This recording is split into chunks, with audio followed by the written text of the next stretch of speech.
अरविंद केजरीवाल जो common man का symbol बन गया था, अन्ना हजारे के साथ खड़ा एक आम आदमी जिसने देश में करप्शन के खिलाफ एक मुहिम शुरू की और लोगों को एक साथ लाया।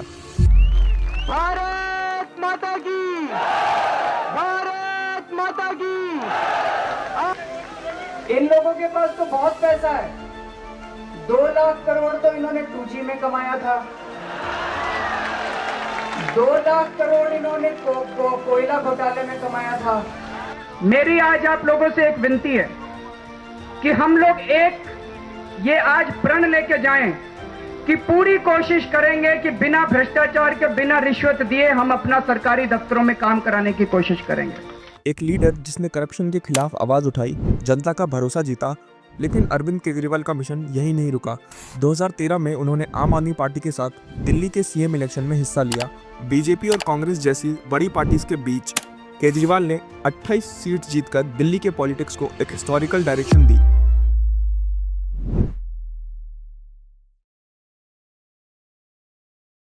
अरविंद केजरीवाल जो एक समय ईमानदारी और करप्शन के खिलाफ लड़ने वाले एक नेता के रूप में उभरे थे, आज अपनी पॉलिटिकल करियर की सबसे बड़ी चुनौती का सामना कर रहे हैं। 2011 की एंटी करप्शन मूवमेंट से लेकर के 2015 और 2020 की हिस्टोरिक जीत तक उन्होंने एक नए तरीके के पॉलिटिक्स का वादा किया था।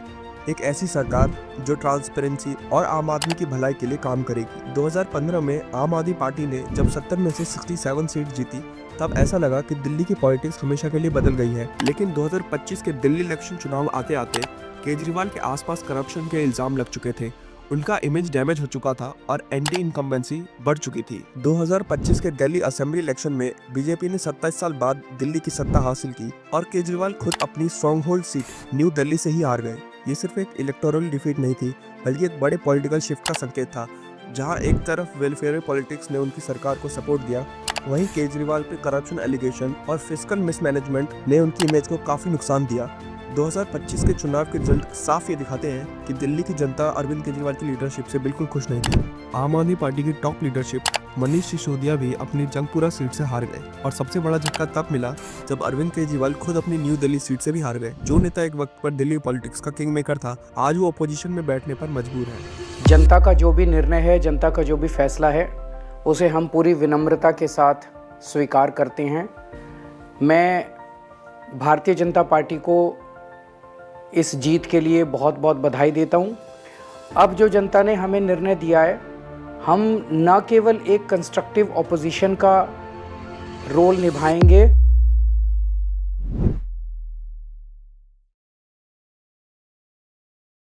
अरविंद केजरीवाल ने बिजली फ्री की, पानी फ्री किया, ट्रांसपोर्ट फ्री किया और ये सब लोगों को पसंद भी आया। पर एक बड़ा सवाल, क्या ये सस्टेनेबल था? 31 साल में पहली बार दिल्ली को फिस्कल डेफिसिट फेस करना पड़ सकता था और बात सिर्फ यहीं तक नहीं थी। यमुना की सफाई के लिए 6800 करोड़ एलोकेट किए गए थे, लेकिन रिवर का पोल्यूशन आज भी वैसा का वैसा ही है।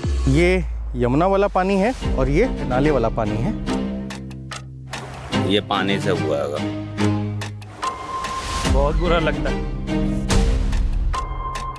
यमुना तो गंदी कर रखी है।